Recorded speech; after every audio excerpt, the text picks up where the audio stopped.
What up, Raffalitos? Welcome back to my channel. Here we are back at the Kitty seawall. Today we're going to take a look at these mud flats again, and to make an argument for building hotels out here. So recently I've made a video showing you where they're going to build the new hotels that are being constructed by an investment group from Qatar. But I thought I'd bring you back out here today, near to the Kitty side of the seawall, Kitty end of the seawall, to show you the mud flats that can be filled in to build a seaside resort. So here in Guyana, as I said in previous videos, the sea is very, very shallow at the coast because of these mud flats.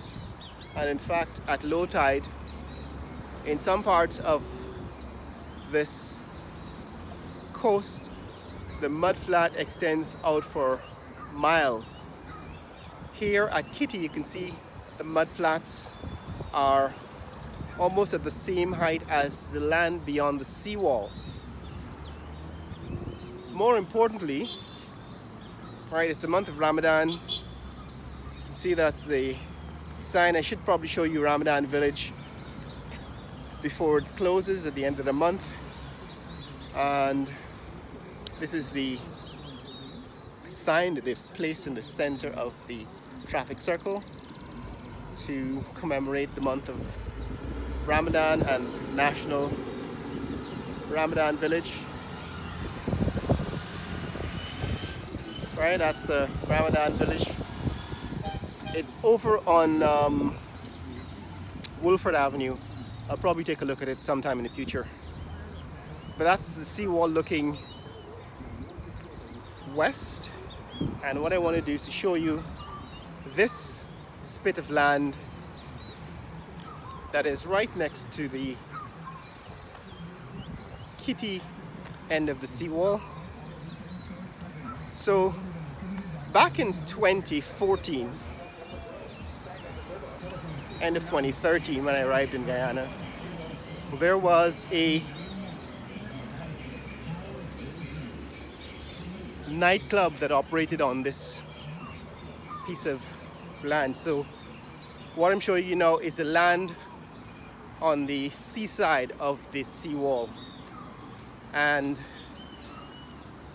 back in 2013, 2014, there was a nightclub that operated in this structure. I don't know who built the structure, but there's a nightclub operating in this structure. And then apparently the government outlawed it, so this is where the nightclub was. There was also a building in which people now live.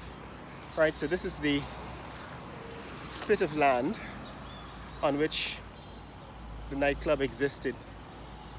And the government outlawed it. In other words, they condemned this area of land because it was over on the other side of the seawall, and therefore not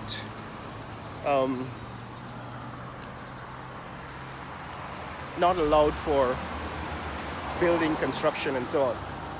But this is an extensive piece of land that has been above the seawall, the tides, for several decades. So long that somebody decided to build a structure, a building on this land. And what it points out, what it illustrates, is that it would take very little to fill in the land on the other side of the seawall to create the seaside resort that I'm suggesting that can be built. Right, so this is Rupert Craig Highway. We're on Rupert Craig Highway. We're heading east on the seawall. That's Kitty on the other side of the seawall. That's Kitty, right? That's Kitty. And the next street is the next street I think is Public Road, Kitty, on the other side of these buildings, running parallel to this area. This area has become a dumping ground and also a place for people who are homeless to live. So if you go through the underbrush here, you'll find homeless camps deep in this area. Right, people have moved in here to live, and some people have been using it as a dumping ground.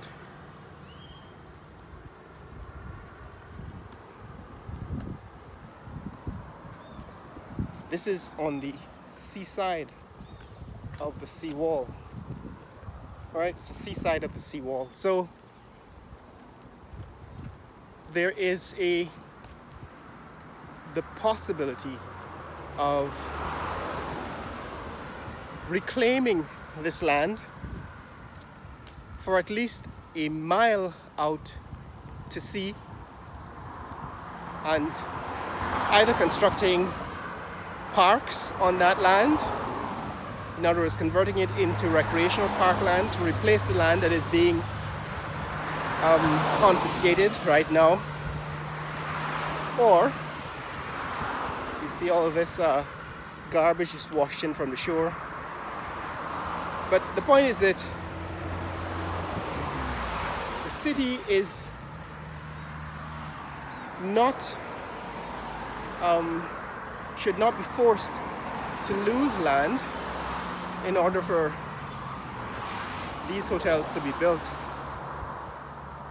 The government can simply reclaim land from the sea, just as they did in Dubai and parts of Asia, the Maldives, where they built hotels on the sea. You can simply reclaim land, build the land up above the tide and build your hotel on it, or build parks on land reclaimed from the sea so that you can replace the land that is being claimed, that is now being confiscated.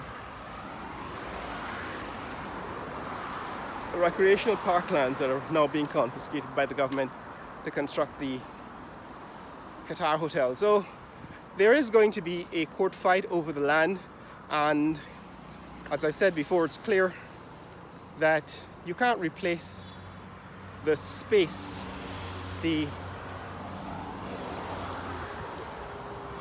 recreational park space in a city after you've destroyed it with construction of hotels and parking lots and swimming pools.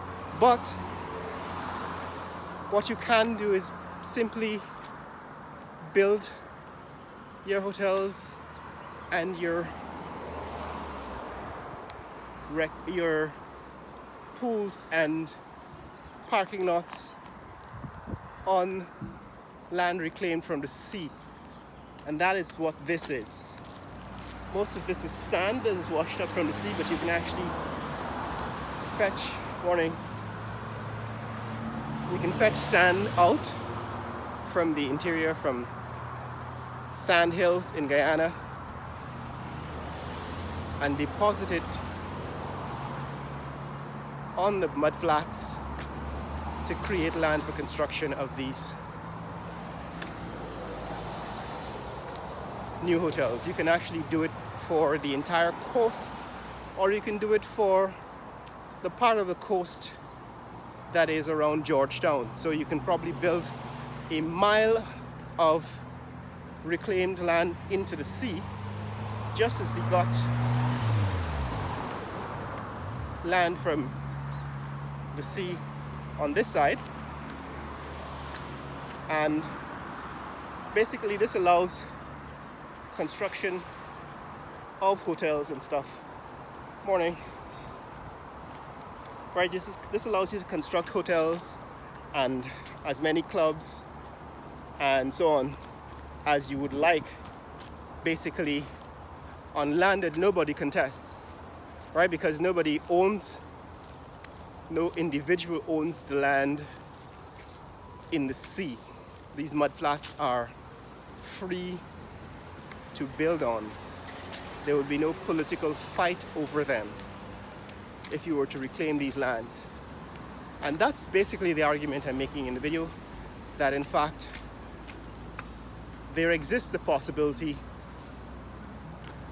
for